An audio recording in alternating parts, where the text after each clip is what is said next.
Hello and welcome to another episode of Finders Keepers, the podcast that helps you find the best keepers for your keeper and dynasty leagues.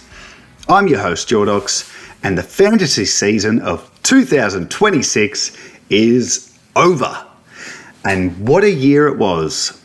Not only did we have to deal with seemingly more injuries than ever seen before to our stars, we had to navigate so many rule changes, 5 men on the bench, the changes to the ruck rules, and the bye rounds. So many bye rounds. But it's done and dusted now, and hopefully you managed to snag yourself a piece of silverware to keep you smiling all through the summer. Apologies for not putting out an episode last week in grand final week of all the times to miss, but my life is just absolutely chockers at the moment, and I honestly don't think I've ever been so time poor. So naturally, I'm looking forward to the break, but not before I deliver this week's episode, the final episode of the year, the Finders Keepers Season Review. On the episode this week, I'll be going through each of the 18 clubs and giving my nominations for the following awards: MVP, the biggest disappointment, the surprise packet, and a smoky pick for 2027. Someone I think could burst onto the fantasy scene in a big way. Now, because there's 18 teams, I'm going to break things up halfway through, and I'm going to take a look back at my 5 big calls from the preseason and see how I fared. For those with long memories, in the preseason, I put up 5 big calls for the season that I thought was pretty juicy. And now I'm going to be looking back at them. And I can tell you now, some of them, I'm pretty happy with the takes, and I'll claim them. And then some of the others, I'm really not sure what I was thinking all the way back in February. But it'll be good fun going through that with you. So there's a lot to get through. Let's get into it. The Finders Keepers Awards, starting with my boys, Adelaide. And the fantasy MVP for the Crows, in my mind, has to be Jordan Dawson. 5 years he's played at the Crows, and he's now had 5 years averaging over 100. 113 this year, equaling his efforts in 2023, and just led by example for the Crows and for our fantasy teams. Another massive year from Dawson.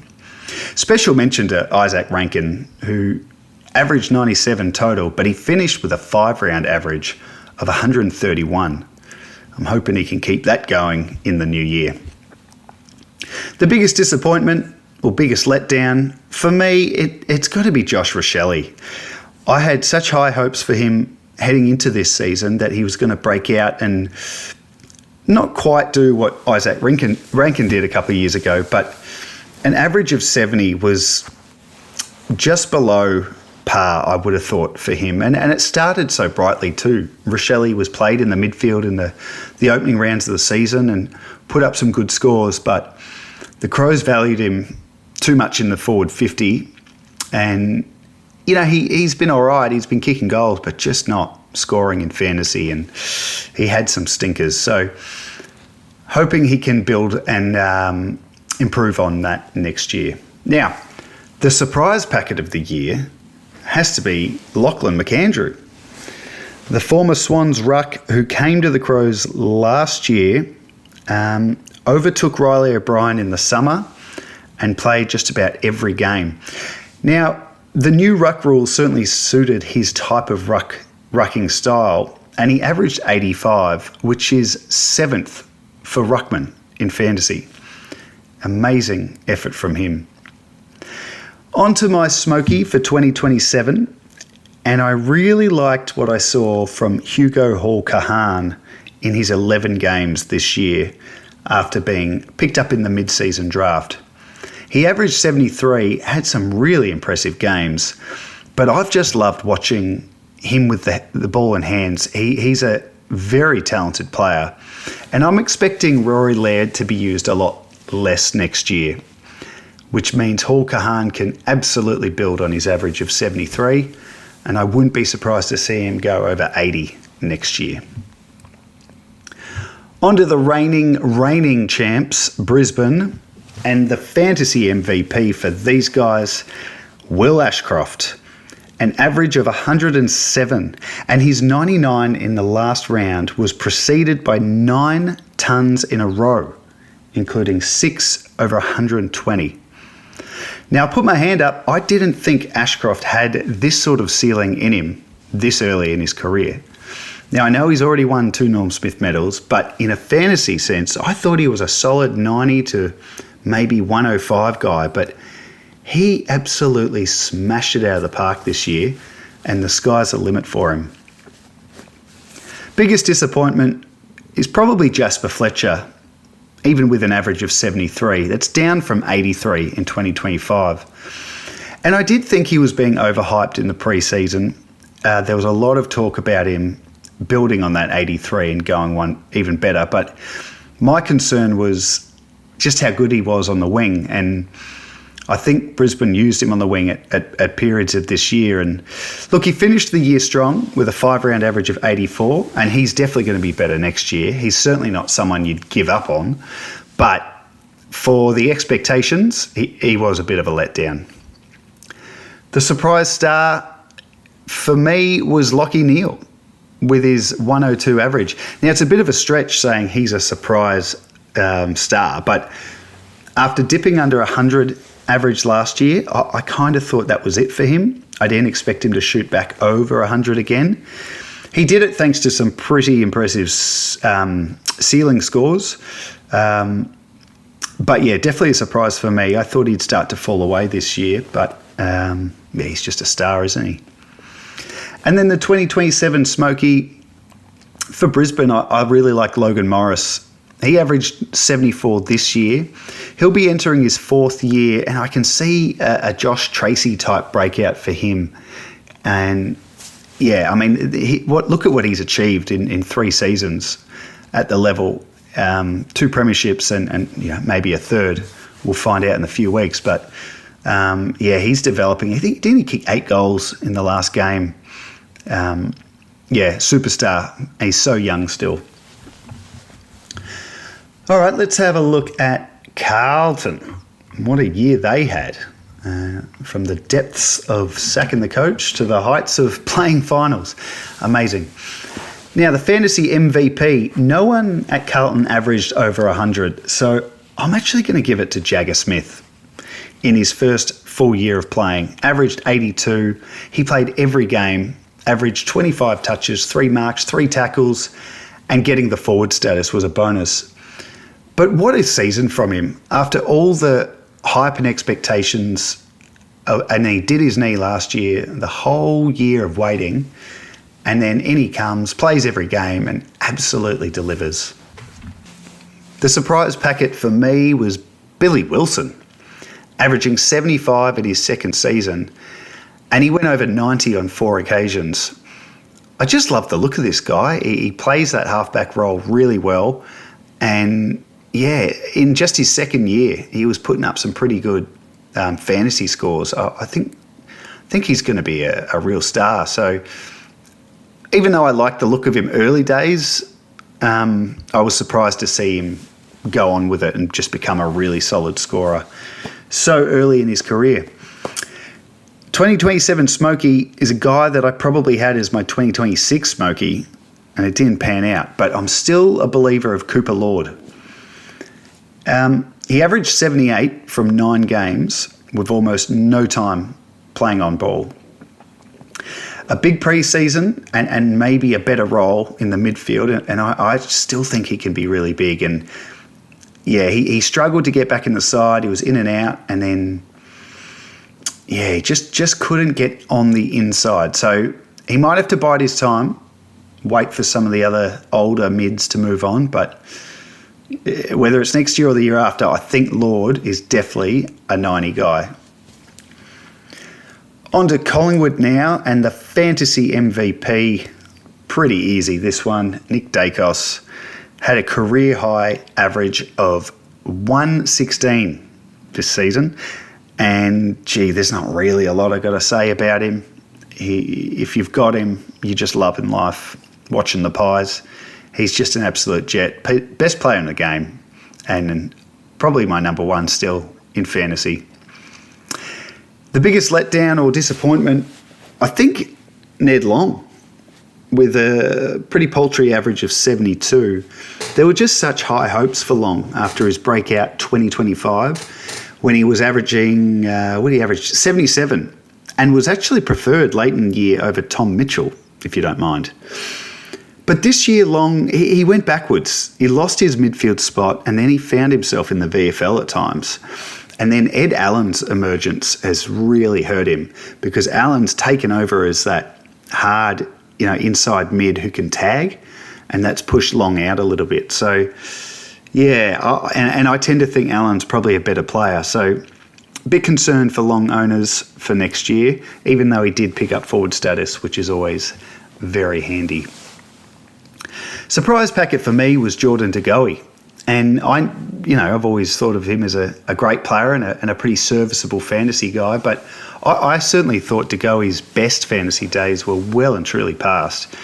And I remember when he put up some good scores and people jumped on in Classic, I just wasn't buying it. I did believe it, but he found another gear this year and thrived in the midfield, stayed fit. His body treated him well and ended up averaging 85 in a really strong year. The 2027 Smoky, it's hard to go past the youngster Sam Swadling, who played the last 8 games in his debut season, but he finished with 2 tons in the last 2 rounds, playing in a very nice half-back role where he collected 29 and then 32 touches.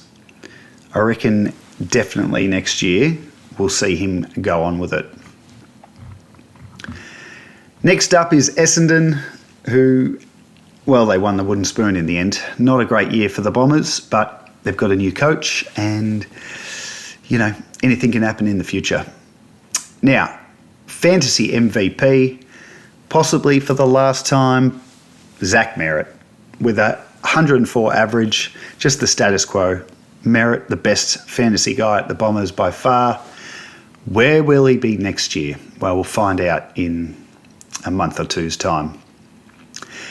The biggest disappointment, now I reckon this is probably the contender for the biggest disappointment letdown of the whole competition, but Jai Caldwell was beyond disappointing in 2026. After averaging 104 last year, I thought this guy was a chance to be the number one mid in the game, and he never got going this season. He struggled to stay fit. He ended up missing 6 games.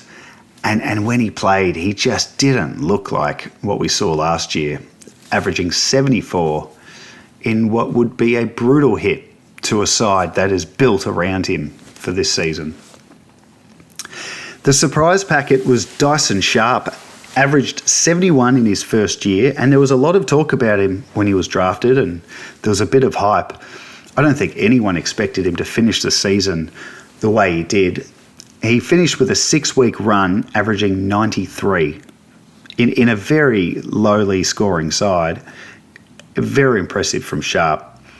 And yeah, I think he's set for a big second year based on that. Now, the 2027 Smoky's a bit of a different one. I've actually gone with Andy McGrath. Now, hear me out, because it is an odd choice. But after 2 really poor seasons, averaged 71 this year, I think a new coach could sort of reinvigorate the captain. And I think we'll see a much better Andy McGrath next year, and he'll be over 80 again with his average. I think the change will do him good. A lot of pressure on him as a first-time captain. Yeah, he was. This year was his first year as captain, so see what he can do next year. On to the all-conquering Fremantle, who finished with the minor premiership and are favourites. I think they're still favourites. Them and Brisbane would be favourites for the flag. The MVP for the Dockers, Luke Jackson, averaged 103, and in season 7 he managed to put it all together and average the ton. And a big thing that's sort of hurt him over the journey has been that ruck share. And funnily enough, Sean Darcy barely got on the ground on the pitch this year, but they brought in Mason Cox, who actually rucked with Jackson pretty much all year, but it was a perfect way to complement Jackson. I don't think Cox had much big time on ground numbers, and Jackson was able to ruck, have a break, run around the ground and just dominate, and he sure did. Now, the biggest disappointment is a bit of a curious one, because this guy just got named in the All-Australian side, so I kind of thought he'd had a down year, but maybe I'm only looking at fantasy. But Jordan Clark, after a couple of years averaging in the 90s, he dropped down to an average of 81 this year, and the Dockers overall became a much lower scoring fantasy side, and there's clearly a change in game style that's definitely hurt Clark and the likes of Luke Ryan and that. But yeah, 81's not terrible, but I had really high hopes for Clark, and yeah, he may just be an 80 guy from here on. And then the surprise packet, Murphy Reid. So, I knew he had a lot of talent, but I didn't think he had this in him in his second season. He averaged 80 this year, and yeah, I just was not expecting him to hit those levels so quickly. And yeah, can't wait to see what he does in his third year. Now, the 2027 Smoky Carl Warner, who broke out in season 4 with a 76 average this year, had some real standout games. And I just think, even though Freo aren't playing that chip game in the back half, as I talked about with Clark dropping his average, Warner's the sort of guy that's just intercepting as well. And I think he can take his 76 average and really climb again. He looked unreal this year. On to Geelong now, and the MVP for the Cats, well, it was the MVP for the whole competition in the fantasy world, Bailey Smith, the number 1 averaging player in the game with 118. And, yeah, like Dacos, there's not really a lot that needs to be said about Baz Lenker. His 2 years at Geelong have been huge, and he just continues to deliver, and then put up a whopper in grand final week last week, didn't he? So, yeah, happy days for Bailey Smith owners. The biggest disappointment was Brian Myers with his 77 average, which, for a forward, doesn't sound that bad, but I just thought he was safe as houses after the last few seasons, and he actually started really hot, had a good opening few weeks, but then he dropped away, and then it was just such a strange story with Brian Myers. So his scoring started to really taper off, and then it was revealed he had a bit of a grumbly knee. And I remember thinking, okay, that's why he hasn't been scoring that well. He's got a bit of a knee issue. And then it was sort of half announced that he'd done his ACL, but he was going to just try and keep playing through it. I don't know footy injuries that well, certainly not a doctor, but I didn't understand how an ACL could just be played through. So it was just really frustrating, certainly in the classic world. But if you were an owner and keeper, you just wouldn't know whether to even play him from week to week. Is his knee about to pop? Who knows? And yeah, his scoring was very up and down. He ended up missing some footy. Just a very disappointing year for Brian Myers. The surprise packet, Ollie Dempsey. Now, probably not a big surprise for some because, he's been building really nicely. But an 80 average playing pretty much exclusively on the wing, he really stepped up his output this year. And in my mind, he's become one of, if not the best winger in the game. And it was great to see him recognised in the All-Australian side. So an 80 average for Dempsey, and yeah, I think you can expect much of the same for the rest of his days. He's a gun. 2027 Smoky, Jai Clark. I'm really excited about this guy. High draft pick a few years ago. I think some people feel like it's taken a long time, but you've got to remember, a kid brought into the Geelong midfield. Like, it's going to take years to break in, and he hasn't even broken in properly. When he came into the season, they put him at half back, and he looked really good in that role. He averaged 66 all up for the year. But yeah, put up some really good scores towards the end there. And what I really like about Clark is he just looks tough. He looks like he's definitely gonna move into the midfield. But I like the idea of him at half back for a season. Maybe once he builds his tank, he goes into the midfield. But he's a hard player, and I think he's going to have a good career. They've just been patient with him, and I think next year we're going to see Jai Clark really start to rise. On to Gold Coast now, and yeah, they were probably the disappointment of the season, weren't they, in footy terms, after playing finals and then dropping out this year. Their MVP, I gave it to... Actually, Noah Anderson averaged a point more than this guy, but I just had to give it to him. John Noble, with an average of 100. What a season he had. He averaged 91 in his first year as a Sun, 2025. And I think we all kind of thought, oh yeah, he'll probably be thereabouts, probably drop down a bit this year. But he went on with it and averaged 100 and really showcased his ceiling with 7 scores over 120 and 4 of them over 140. There were games this year where he just went berserk, and yeah, he just would have been such a joy to own in those games. The biggest disappointment has to be Christian Petrarca. Even though he averaged 81, which isn't, terrible, but man, didn't he fall away as the season went on? He started so hot, and I remember early in the year thinking, he's looking like he's going to win a Brownlow. That was his form. But after the buys, it all fell away. He averaged 66 post-buys, and in the end, he was playing more forward than midfield. I don't know what the story is.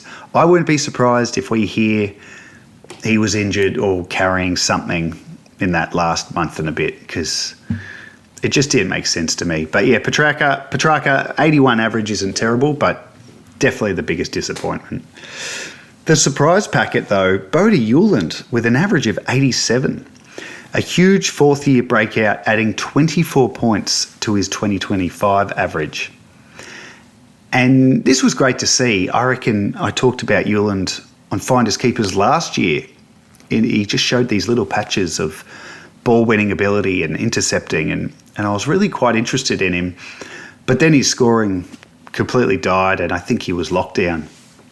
But this season, he exploded, and maybe it was due to all the attention his little brother was getting, Zeke Hewland, who joined the club, that Bodie was like, hey, I'm the better Hewland. Anyway, he looked unreal, and it would have been great for anyone who jumped on early. Now, for the 2027 Smokey, I do like his brother, Zeke Hewland. He had some pretty excellent scores when he played at half-back. But I'm going to go with Ned Moyle, the 24-year-old ruckman, heading into his 5th season, averaged 73 this year. He's building nicely. He's overtaken Witts. All the pieces have fallen now for Moyle to be a gun ruck in fantasy. And in real life, I'm sure. He's ready to break out. Maybe I'm calling it a year early, but I think next year, particularly if Witts retires, I haven't heard anything, but next year, I reckon Moyle goes from 73 average up to, let's go with 85, 90. All right, I'll do one more club and then break and have a look at my 5 big calls. But let's look at GWS, the Giants. The MVP, Lockie Ash, with an average of 103, continuing on from his breakout last season. And that's now back-to-back 100 seasons in a row.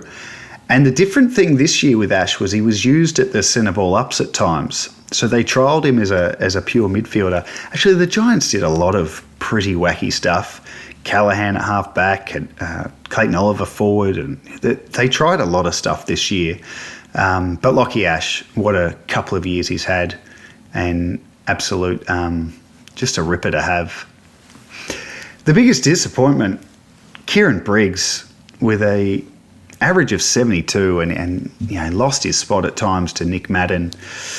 I really thought Briggs was going to bounce back this year after a really poor 2025, which I believed was mostly due to not having continuity in his body and injuries.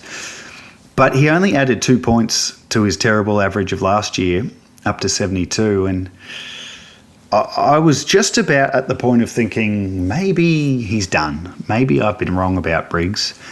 And then the Giants delisted him or didn't renew his contract, and I've heard Richmond are going to pounce and get him as a unrestricted free agent. So with that in mind, Briggs off to the Tigers. Obviously Nankervis is still the man, but they're going to be looking to get Briggs up and going, and I still think he's capable of getting back to the 90s average, of which he did a few years ago at the Giants. So we'll wait and see. But yeah, disappointing year from Briggs. The surprise packet for me was Toby Green. Very similar to DeGoey. I thought Green's fantasy days were well and truly done, but he managed to average 86 and played plenty of midfield time. And that 86 that's actually his second best average since 2019. So he's certainly not done just yet, Green. And, there's talk of him maybe leaving as well, going to a Victorian club as well. So, yeah, it's going to be quite a trade period, that's for sure.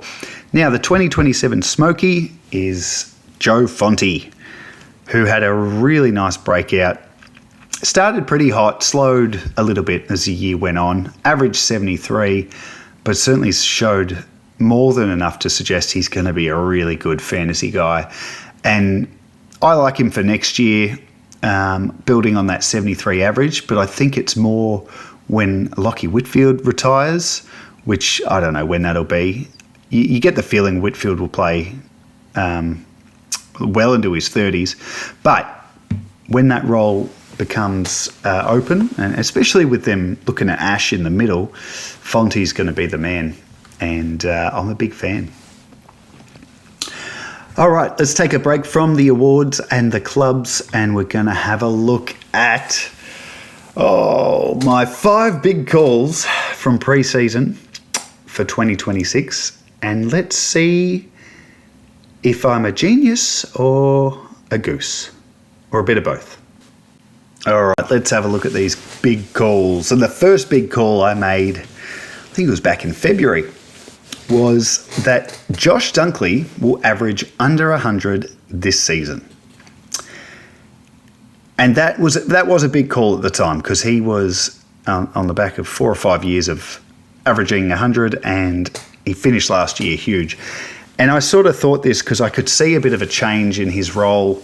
They were using him as a bit of a lockdown guy, less about accumulation of the ball and more about defensive acts.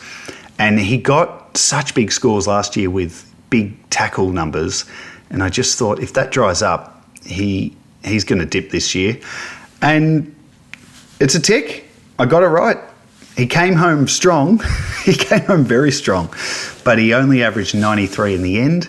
And that's his first time averaging under 100 since 2021, back when he was a Bulldog. So I am going to take that one and claim it as tick, got it right. The next one, oh boy. Tom de Koning's arrival at St Kilda will make Rowan Marshall a top 6 forward. Didn't get this one right. I did get it right that he would pick up forward status, but I think even Blind Freddie would have seen that coming. And he ended up ranking 18th for averages in the forward line. Not quite top 6, but if I'd said top 20, it would be a tick. But I said top 6. So no, I got that one wrong, and I don't really mind that one. I think that was a pretty reasonable take to have, and in another world he may have done it, and he may be a top 6 forward next year, especially if he gets to the Cats as their main ruck. All right, here's the next one. Oh no, this is not good. Will Brodie will play 20 plus games for Port Adelaide's AFL side in 2026. Nope. He only played 2 games in the AFL side. He played 10 games in the Sandful, but that was it. So I certainly got that wrong. And, geez, it's funny too because Port Adelaide kept picking up injuries to midfielders as the year went on. And I thought, as the year went on, there's still time for Brodie to get in there and make this call not look so terrible. But, nah, they did not want a bar of him. You know, he got a game maybe mid-year and he got like 40% game time, like barely any time on ground. And then we didn't see him again until the very last game. So I'm not sure what his contract status was, but yeah, not sure. He may not even be there next year if it was just a 1-year deal. Anyway, got that one very wrong. Next one. Zach Merritt will have his lowest CBA percentage since 2020. Tick! I got this right. Spot on. He had 57% CBA split, and that was in fact his lowest since 2020. So I'm pretty happy with this one. I think with all the talk in the off-season last year when he tried to get the trade done, it was probably a bit obvious that he wouldn't get all the midfield time. He usually does. But I just thought this was always going to be the plan for Merritt, to start to move him out of the centre, whether it's to half back, half forward, and let the next crop develop.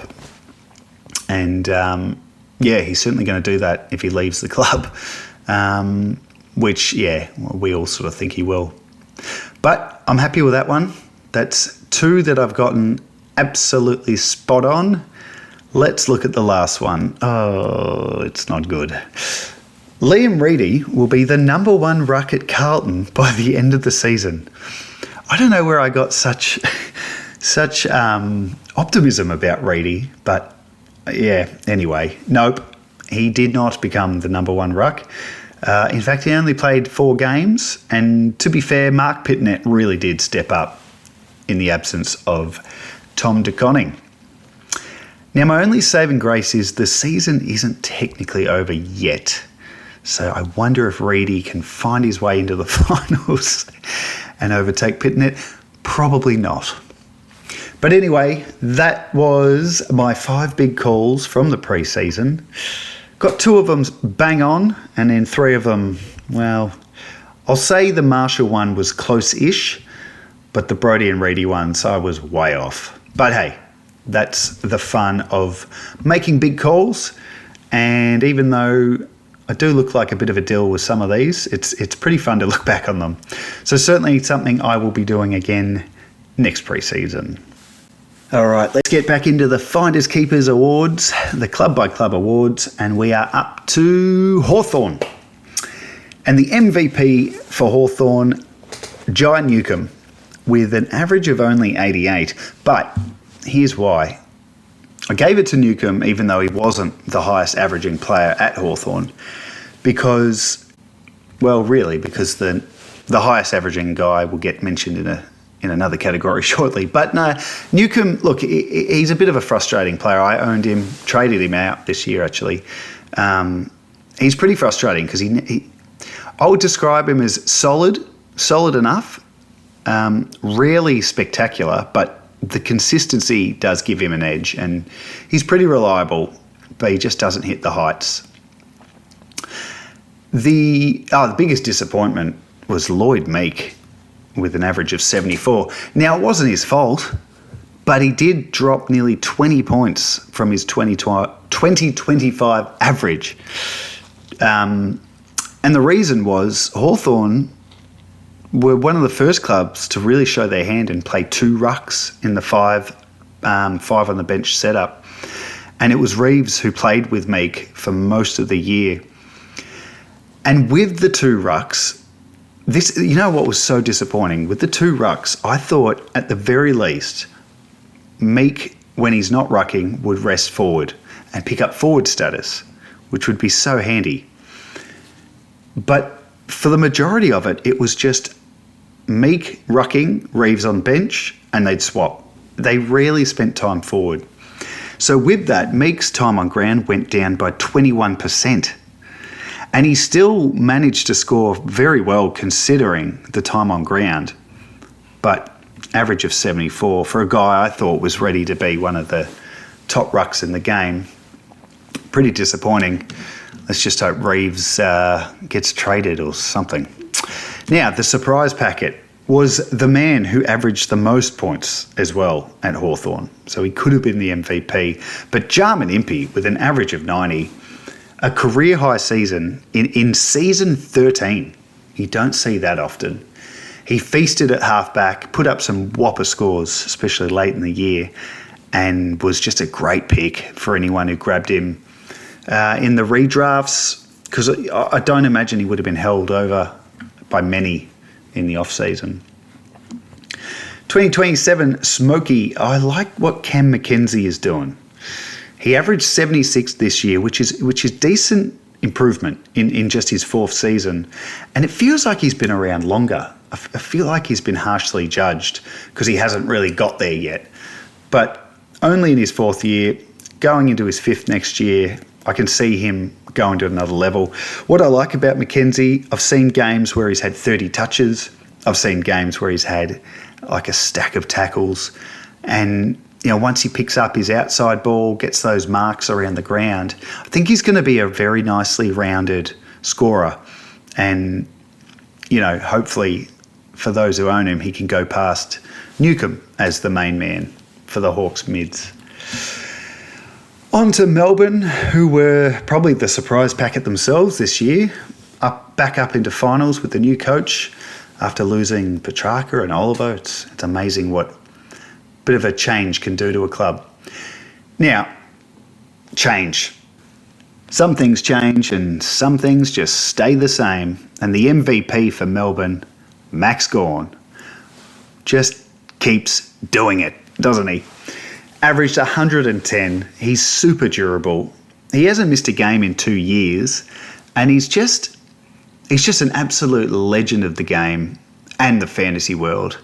And I think, I don't think there could be any debate. He's the greatest ruckman we've ever seen in fantasy. Just keeps going, doesn't he? Gun. Biggest disappointment was Christian Salem. After a career-high average of 93 in 2025. I think many expected Salem to be a pretty solid option down back again, but unfortunately injury wiped out most of his season. And when he did finally return, it was in a terrible role, and some of his scoring was, not even fieldable. He averaged 58. The surprise packet for the D's, Tom Sparrow. What a season. He averaged 91, which was 30 points more than his 2025 average. I should have checked, but I'd say that's probably the biggest jump of any player this year. He was given a permanent gig on the ball in the middle and took it with both hands. Had a huge year, and he was so impressive. Like, he was so consistent. He had a poor score in the final game to ruin some people's grand finals. But overall, he was so consistent, always found his way to 90 and just was a tackling machine. He's interesting next year. He loses forward status. Who knows? Can he keep going and add to his 91 and get up to 100? Wouldn't that be a heck of a 2 years for him? The 2027 Smokey is Colton Tolstrup. I've really liked the look of this guy since he arrived. And, you know, he only averaged 65 this year, but he plays a variety of roles, including lockdown on the ball. But he can find the footy. And I think this has been a really good establishing year for him. You know, sometimes players need a year where they get that confidence and they believe they belong at the level. I think that's what he got this year, and I think he's such a talent. He can really explode next year. Next up is North Melbourne, and they improved this year as well. I think they had like 8 or 9 wins this year, which is a good sign for the Roos. It's about time they were off the bottom of the ladder. The MVP, Harry Sheasel, with an average of 116. I mean, this guy is just an absolute jet, and he's only 21. Only 21, and he's just already pretty much just about the best fantasy guy you can have. And what a gift for owners that he had forward status this year. My goodness. Biggest disappointment, Tom Powell. I really liked his 2025, averaged 87, and showed how well he can score when he's on the ball, given that midfield spot. But this year, look, he lost his midfield spot, and then he lost his spot in the team eventually too.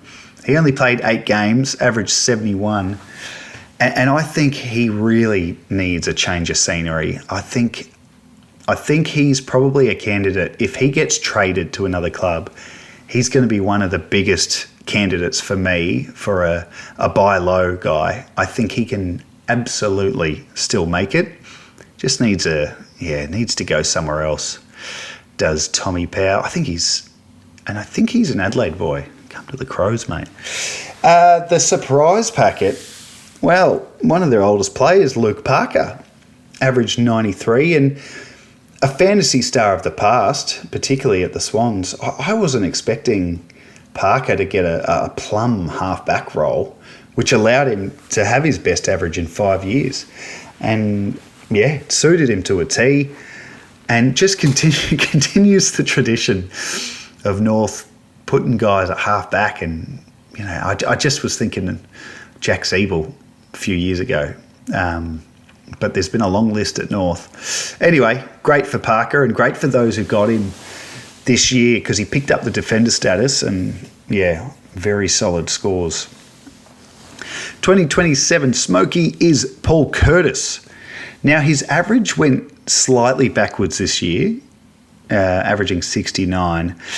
But he showed enough signs and has always showed these signs. But I saw it again late in the year, just in a few games, that once the Kangaroos are on the up and they're, you know, one of the more competitive sides, Paul Curtis is going to be a great scorer. He's a very good player. He's a great forward and he's great to watch because I don't think he's that tall, but he sort of plays tall, but then has the agility to get up the ground and do some other great things. So, yeah, big raps on Paul Curtis. I think next year is going to be his breakout. Over to Port Adelaide and the MVP for them, it's a bit of a bittersweet one. Zach Butters with a nice 105 average. And he starred again in his final season in the Power colours. He has announced, which, you know, we all knew it all year, but announced that he's coming back home to Victoria. And, yeah, he's going to be sorely missed by Port Adelaide. But keeper owners are going to get to enjoy seeing him at a different club next year. But it'll be the same Zach Butters, I'm sure. Biggest disappointment was Miles Bergman. I had really high hopes for what he could do this year if fully fit after some really good signs last year, especially when he got the midfield roles. And look, he struggled at the start of the year and he didn't have a great role. Then he copped an injury and he missed like 2 months. So, yeah, it was a really disappointing year. Averaged 72 in the end. The positive, though, is he played the last 8 games of the year and he looked really good. Yeah, I think he hit like 80s and 90s in a lot of those games to finish. So, yeah, he's definitely still young enough to make it for us. But, yeah, disappointing year. The surprise packet was Joe Richards. And it's funny, I seem to be the only person talking about this guy in the pre-season. And I remember doing all the drafts, you know, single season, Shiva, keeper redrafts. And I ended up getting him in nearly everything, because no one else would take him. So, I don't know. But I saw something in him last year, and I really liked him as that connecting half forward. What I didn't expect was to see them throw him into the midfield in the second half of the year, and didn't he excel when that happened? I'm not sure what he'll do next year in terms of that midfield role when all the injured guys are back, but he is currently on a 3-game ton run, and he averaged 82 for the year. Great season from Richards. Now, the 2027 Smoky is a guy that averaged 90, so it's a bit of an unusual one, but hear me out. Jace Burgoyne, averaged 90, huge jump on the season previous, and his scoring, another guy really, his scoring improved when he got given that midfield role on the ball. After the buys this year, he averaged 100. And if I'm honest, he's starting to give Wanganeen Millera vibes. Similar players, they're actually best friends in real life. And I remember when Wanganeen Millera was sort of half-back and doing really well, I certainly didn't pick him going into the middle and becoming a guy with such a huge ceiling. And I thought the same thing about Burgoyne this year. I was surprised to see him go into the middle, and I did not expect any big scores, but he hit a couple of near 140s and got there with whether it was by touches or tackles. And anyway, he's my Smoky for next year as a guy to go to the next level, meaning he's going to average over 100. On to Richmond, who had another year down the bottom, but they're just, developing the kids, getting them in when they're not injured, and they're building slowly but surely. The MVP, Tim Taranto, with an average of 95. I thought he fought manfully in a very low-scoring fantasy side, and showed signs of the old Taranto and put together some really nice blocks this year. And yeah, far and away the best fantasy guy at the Tigers this year. Now, the biggest disappointment was the season of Sam Banks. After breaking out in 2025 with a beautiful roll-off half-back, he was strangely moved to the wing to start this year. And as a result, the scoring dried right up, and then he ended up missing with injuries. He did come back and he looked okay at times, but overall, after such an exciting breakout, he only averaged 57 this year. He'll be all right, but not a good year for him. The surprise packet was Patrick Rechko, who was the very unknown cat traded to the Tigers this time last year. And look, he only averaged 71, but he really surprised me with some very big scoring games playing on the wing. And I think he's a pretty good player. I think they've done well, Richmond. So, yeah, he was definitely the surprise packet for me. Now, the 2027 Smoke is really hard for Richmond. They've got so many kids who I think we all know when they pop, it's going to be, get on them time. But it was hard to sort of find one. I wanted to go with Lawler, but I think he's a few years away from being a fantasy guy. So I ended up on Luke Traynor, who really impressed last year, 2025, in his first year. And this year, he spent more time in the VFL this year. I think he only played half the games of the year before, but I don't know. I still like what I saw the year before in the debut, and I just think if they settle him in a spot in that back six, he's going to be a very good intercepting, ball-winning defender for us down the track. So average 54 this year. I think keep a good eye on him next year. He might just surprise a few. Next up, we have St Kilda, who were somewhat underwhelming this year, considering some of the big names they brought across. But I think they've got the side to play finals next year. So we'll see if some of those guys can lift for them. The MVP, he doesn't need to lift. Another fantastic year. Naziah Wanganeen Millera averaged 105. Now, he started slow this year because he was having to learn how to deal with taggers. But whether he played on the ball or behind the ball or went forward, wherever he went, he's one of the best. He's so good to watch. And this was like a down year, I think, for him at 105. I think he'll be right back up, with the other guys, Baz and Dacos, Sheasel, next year. He did have the record for the highest individual score of the season with 182 in round 20, if you don't mind. And he did that with 46 touches and 4 goals. It's a pretty good game. Pretty good. The biggest disappointment, hands down, Tom DeConning. Not just, in a fantasy sense. I think he was pretty disappointing for the Saints, but I think he'll bounce back and he's going to end up being worth the money they paid. That's my opinion. But for a fantasy prospect this year, even though we knew he was going to be sharing with Marshall, I don't think anyone expected him to drop his average by 20 points all the way down to 64. And, very disappointing. I think Mateus Filippo can count himself lucky not to have been nominated here. He averaged 68 from 21 games this year. Yuck. Now, the surprise packet. This was really hard to split for the Saints, so I actually went with two. The first one, Max Hall, with his 94 average playing midfield. And didn't he have some whopping scores to finish the year?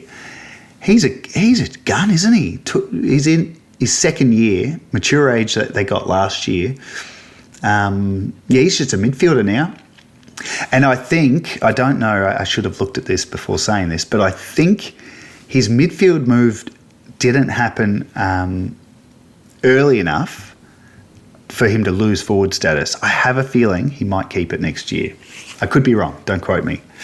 Now, the next guy in the surprise packet category that I couldn't split was Brad Hill, cracking the average over 100 for the first time in his career at age 33. And he did it thanks to just having a weekly picnic at halfback. Absolute picnic at halfback. And as the year went on and the Saints got more injuries to guys at halfback, like Jack Sinclair and a handful of others, it just meant more ball for Hill. And he thrived. And then he broke the record. He took it off Tyson Edwards, the Adelaide star, because in one of the last games, it was Brad Hill's 300th game, and he now has the record for most possessions in the 300th game with 42, 43. And he beat Tyson Edwards, who did it 17 years ago with 41. Against the Bombers at Marvel, I was there. Anyway, what's next? The 2027 Smoky for St Kilda. I thought long and hard. There was no one that really grabbed me on this one, but I went with Hugh Boxall. Now, he showed it a little bit in his first season last year and, looked like a good ball winner, high tackle numbers. But he had limited opportunities this year with just 10 games. But he finished with back-to-back tons. So the last 2 games of the year, he scored a ton in both. So that just shows he's a high-scoring player when he's got the role. It's just that his spot in the team is very dicey still. So he needs a big summer, big off-season to prove to the coaches and whatnot that he belongs in there. And if he gets the opportunity, I think he'll break out for sure. Next is Sydney, and the MVP is Isaac Heaney with an average of 106, which is a career high for him. And I must say, he continues to surprise me. I didn't think he had this level of ceiling and consistency in him. And I actually thought, because he's 30 now, I actually thought we'd see him start to move forward a bit more. But he's just too good, too dynamic at the centre ball up, and another great year. Obviously, his future is a little clouded at the minute, so don't know what's going to happen there, but deserves credit for another great season. Special mention to Errol Goulden too, who missed half the season through injury again, but finished on fire with 132 average in his last 5. And I reckon he's going to be a very good chance at being the number 1 scoring player in 27. The biggest disappointment was Charlie Curnow, which is pretty strange considering he won a 3rd Coleman medal, but I was really hoping to see more of the 2022-23 Curnow. He averaged 76 and maybe 86 in those years.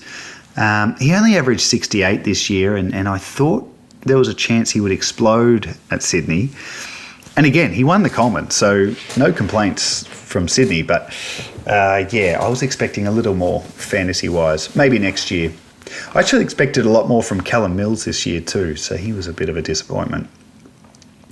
The surprise packet has to be Jai Sarong.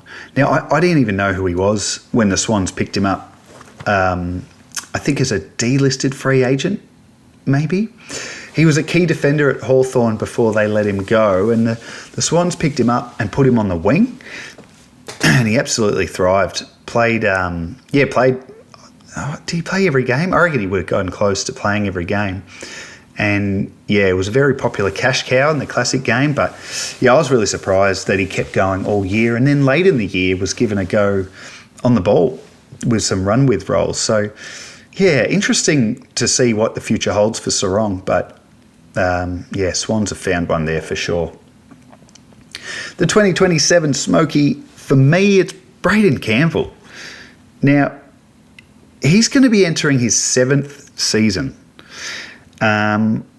And he hasn't shown anything yet to suggest he's going to be a fantasy guy, but he needs a better role. Anyway, he played the last 6 games of the year, and I thought he looked pretty good. He averaged 69 in those games, and again, the role was more half forward. We want to see him half back. But just keep an eye on his role in the preseason. Braden Campbell, I just think if he stays fit, he could pop next year. Over to the Bulldogs and the MVP, pretty familiar stuff. Marcus Bontempelli with an average of 103, and really, who else but the Bont? This was his 8th year in a row averaging over 100, and that's if you play the multiply by 1.25 game for 2020, because his average was 84. So I'm counting that as over 100. 8 years in a row. And yes, he's slowing down, and he's not what he was, but he's still one of the most reliable and enjoyable players anyone could own in keeper. And the best thing about him is, even if he does slow down again next year and continues to slow, he's got forward status written all over him. He'll finish his career, kind of like Dangerfield, in playing forward, and he'll probably have a season where he kicks 40 goals or something. I wouldn't put past him. Absolute star. Biggest disappointment, it's such a harsh one, because this guy's an absolute legend, one of my favourites, but Adam Treloar. It's been a rough couple of years for him and keeper owners. So 2024, he was the number one averaging mid, 110. Now, he missed most of 2025 through injury, but he would have been held over last year by many coaches thinking 25 was a blip, he'll be back for me, he'll be a star. Not a star as in, what he was, but still very good for his age. But 26 was a repeat, but worse. So lots of injuries kept him out for most of the year. And then when he did play, it just looked like the game may have passed him by. And I just hope that's not the case, because he's one of my favourites, Treloar. But certainly very disappointing from a fantasy point of view. Now, the surprise packet, this was really tough. I spent a long time trying to find one. Not to say that they didn't have any good players this year, but I guess I just wasn't really surprised by anyone in particular. I ended up giving it to Connor Budarick purely for his first half of the year, coming across from the Suns, going to half back. He looked really good. His average for the year ended up just being 69, because he really did slow down. He slowed down in the middle of the year, then he got injured and only came back for one more game. But after his first 6 games, he was averaging 85. And I think he's going to go with it next year. The reliance on Bailey Dale is going to start to shift. Now, 2027 Smoky, Joel Frazier. Averaged 74 this year, which was just a consolidating year after he averaged similar numbers in his second year in 25. For me, he's the heir apparent to Bontempelli, and it's just a matter of time before he goes into that midfield and stays there. I think he's really set for big things, Fraser, and I just hope they settle him in the midfield, stop moving him around. Actually, just Cooper Hines is someone that I think is going to catch our attention next year. It'll be his third season. And yeah, I saw some glimpses of him late this year that, yeah, it's got me thinking he could be something. And last but certainly not least is West Coast. And the MVP for the Eagles, Tom McCarthy, with an average of 88. Last year's mid-season draftee leads the way for the Eagles scoring in 26. And pleasingly, they kept him at half-back this year. They tried him on ball a bit late last year. I don't think that's his go. I think keep him at half-back for a couple of years, let him just rack up the pill. And so he joined in the mid-season last year and has played 32 games now. And he's averaging 87 from his 32 career games. It's very impressive. Biggest disappointment has to be Liam Baker. And I don't think anyone had really high hopes for him scoring this year. But an average of 59 from 20 games. And this was not like he was sitting in a forward pocket. Like, he played half-back at times. Just deplorable. And he's only 28. It's not like he's over... Well, he might be over the hill, but he shouldn't be that far past his prime. Anyway, pretty disappointing year. From a fantasy sense, I couldn't really speak to what he did on field. He's probably just playing a different role. The surprise packet, pretty hard to go past Milan Murdoch, isn't it? The 26-year-old SSP signing who scored a 95 on debut and then just continued to impress all year. He began tagging the opposition's best half-back distributor, which really blunted his scoring. But he still averaged 70 in a great start to his career. And even though he did an amazing job at tagging on some of the really big names, I think eventually he'll be released to that and he'll be more of a ball winner. And yeah, we'll see more of that scoring we saw earlier in the year from him. The 2027 Smoky for the Eagles, I've gone with Devon Robertson. Now, footy's such a cruel game sometimes, as we all know. Dev Rob finally made the move west after years on the fringes at Brisbane. Looked really good early for the Eagles before rupturing his ACL and missing the year. Now, he did his knee, I reckon, round 4 or 5, and I haven't heard anything about his rehab, but if all goes well, he could be a chance to be back for the start of next year. I think he'll be discarded in a lot of leagues too. Once he did his knee, I think a lot would have moved him on. So fingers crossed the ACL doesn't plague him from here and that he can come back and pick up where he left off, because if he does, I think we're all going to be quite impressed from his season next year coming back from a knee. And that's it.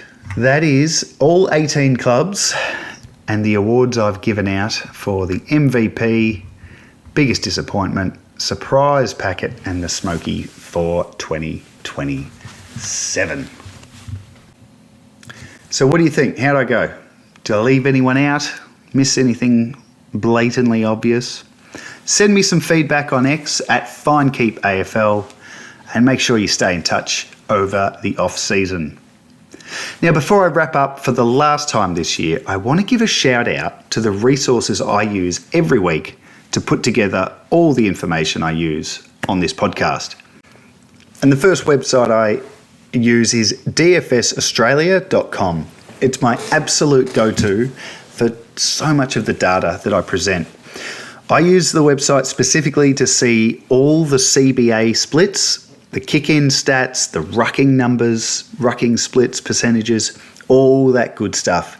And I sit there and I look at all those numbers for every club after every round to start to put together a story of, this guy played, got some CBAs this week. What was the reason for that? And then you go and find out there was an injury or whatever it was. This guy took kick-ins this week. Interesting. It's a great way for me to start to mould the story of, what happened in that game and the things that are relevant for keeper leagues. Awesome website, check it out. The next one is an old favourite, fanfooty.com.au, another resource I use every Monday when putting together the data. And I love that FanFooty is still a part of my fantasy experience. I remember when it launched all the way back in, I want to say 2007, 2008, thereabouts. It was a game changer because back then, we didn't have smartphones. We just had our computer and there was nothing that was showing us fantasy scores. FanFooty came out with Dream Team scores live and, remember it well. It was awesome. I use it now, though, in a different way because it gives little tidbits and bits of information on role changes and just things of interest in the game, especially the games I don't watch. I can jump on there, get a few little insights into some different things, and then I can go from there and chase the stats to build the story. I also use the AFL app a lot for just specific things, like if a player had, say, 45% CBAs, that's interesting, but I can look further and see that he had them all in the second half. So that tells me there was a role change or an injury or something. So AFL app is good. The stats they keep are really good. And of course, the Keeper Fantasy platform is always open on my computer when I'm researching for the show. Things like ownership numbers and just a quick way to drill down on certain stats. I just love the interface of Keeper. And like so many of you, I'm just so glad Keeper Fantasy launched last year. Can't wait to see what Ryan and the team have in store for us on the app next year. And with that, Season 2 of Finders Keepers is just about to draw to a close. I want to say a huge and very much heartfelt thank you to every one of you who has listened, has tuned in to listen to my ramblings, has sent in questions and feedback, or supported the podcast in any way. And that could be as simple as telling a mate at work, hey, have you heard about this podcast? It's really good for keeper leagues. All of that is greatly appreciated. A lot of work does go into this podcast. It's humbling to know that you're tuning in every week to hear my thoughts on the game we all love so much. So thank you. Season 3 is certainly an ambition, but probably just can't be guaranteed at the moment. I'm just going to have to move some things around next year if I'm going to be able to continue with the pod. And I think the big thing for me is I don't want to just continue the pod. I want it to improve again. I want it to get better, and I want to get better. And if I can't see time for me to do it, it might not happen. But I've got a long off season to work it out, and I'm very keen on doing so because I love this pod. I love making it. So I'll keep you informed in the off season, and you'll be hearing my voice throughout the trade period and the draft and all the footy things that happen over the summer. So thank you again. I am going to put my feet up now. You will hear from me again soon. But in the meantime, and for the final time this season, I'm Jordox. This has been Finders Keepers. And until next time, keep on keeping on.